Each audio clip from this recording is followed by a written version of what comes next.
Assalamualaikum warahmatullahi wabarakatuh.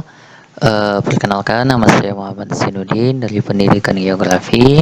Pada video kali ini saya akan membahas tentang perkembangan dan klasifikasi suatu perkotaan untuk memenuhi tugas mata kuliah Geografi Desa dan Kota yang diampu oleh Ibunda Khairiyati Rauzis, MPD. Nah, jadi teman-teman, kita akan bahas tentang apa itu perkembangan perkotaan dan klasifikasi perkotaan. Oke, kita lanjut. Nah, perkembangan itu merupakan salah satu proses di mana suatu objek atau suatu uh, subjek itu berkembang, baik itu dari unsur-unsur seperti unsur fisik, unsur sosial, unsur ekonomi, dan lain sebagainya. Nah, pada kali ini kita akan membahas tentang bagaimana perkembangan kota. Nah, perkembangan perkotaan itu ialah proses pertumbuhan dan transformasi suatu daerah menjadi kota yang lebih besar dan kompleks. Nah, hal ini melibatkan peningkatan jumlah penduduk, pembangunan infrastruktur, perluasan wilayah perkotaan, serta peningkatan aktivitas ekonomi, sosial, dan kebudayaannya. Nah, berkembangnya suatu kota itu merupakan proses perubahan yang mana nantinya dari wilayah yang itu misalnya hanya 50% tingkat kemajuannya, kemudian disebabkan oleh jumlah penduduk, infrastruktur yang maju, kemudian luasnya wilayah perkotaan serta meningkatnya aktivitas ekonomi, maka daerah yang 50% tadi itu akan menjadi 100%, akan berkembang menjadi kota yang lebih besar. Nah, itu perkembangan perkotaan dari yang ruang lingkupnya itu kecil menjadi yang lebih besar. Nah, itu perkembangan perkotaan.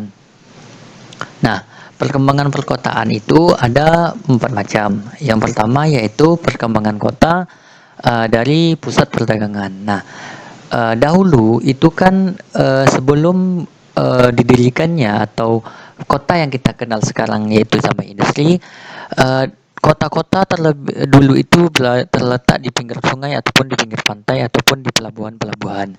Nah, misalnya di pelabuhan Selat Malaka, pelabuhan Samudra Pasai di Aceh. Nah, itu kan dahulunya kota-kota dari pusat perdagangan. Nah, kota-kota tersebut berasal dari pusat-pusat perdagangan yang mana dengan pusatnya perdagangan di situ maka ia akan berpotensi untuk menjadi suatu kota yang lebih besar. Nah, jadi itu perkembangan kota dari pusat perdagangan. Kemudian perkembangan kota dari pusat perkebunan. Nah, maksudnya di sini adalah suatu komoditas, misalnya padi, misalnya suatu wilayah itu memiliki aktivitas perkebunan atau sektor pertanian sangat besar.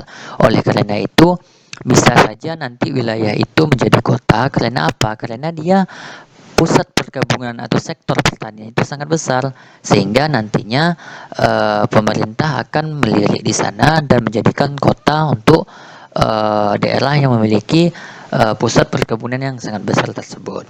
Itu perkembangan kota dari pusat perkebunan. Kemudian perkembangan kota dari pusat pertambangan. Nah, maksudnya sini ialah dari pusat pertambangan, misalnya pertambangan di PT Freeport misalnya. Nah, itu kan pasti memerlukan tenaga kerja. Nah, salah satu dari ciri perkembangan desa kota itu kan salah satunya peningkatan jumlah penduduk. Nah, jadi dari pusat pertambangan tersebut memerlukan tenaga kerja sehingga didatangilah tenaga kerja sehingga terjadi peningkatan jumlah penduduk di situ, maka ia berpotensi untuk menjadi kota yang lebih kompleks dan lebih besar. Terbukti sekarang Freeport. Kemudian perkembangan kota dari pusat administrasi pemerintahan. Nah, biasanya pusat-pusat administrasi pemerintahan itu berkembang lebih besar dan besar. Contohnya saja di kota Yogyakarta dan Jakarta. Nah, kedua kota tersebut merupakan pusat administrasi pemerintahan karena disitulah pusat-pusat atau keputusan-keputusan kebijakan dari pemerintah akan diselenggarakan di daerah-daerah di Indonesia. Nah, jadi itu ada 4 perkembangan kota dari beberapa sektor. Nah, kita lanjut. Nah, kemudian ada beberapa faktor yang mempengaruhi perkembangan suatu kota. Yang pertama yaitu pertumbuhan penduduk. Maksudnya adalah adanya peningkatan jumlah demografi atau penduduk suatu wilayah sehingga akan menjadi kota yang lebih kompleks dan lebih besar.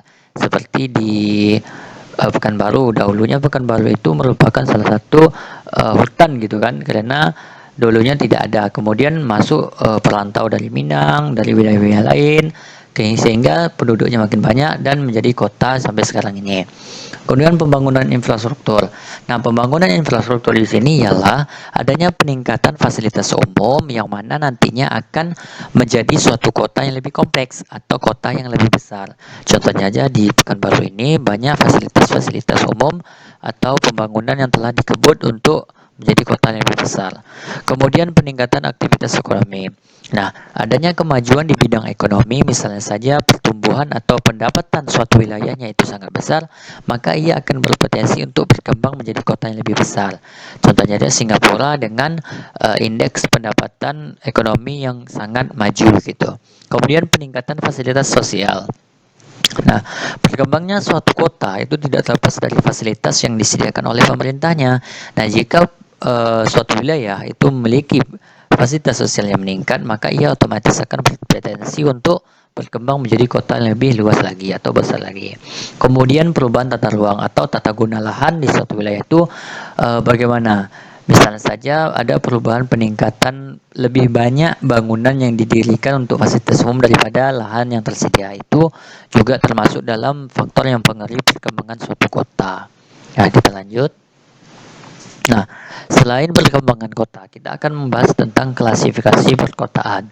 Nah, klasifikasi atau pengelompokan perkotaan itu terbagi atas 4 macam. Yang pertama yaitu berdasarkan ukuran populasinya. Nah, ini termasuk pada kota besar, kota sedang, dan kota kecil.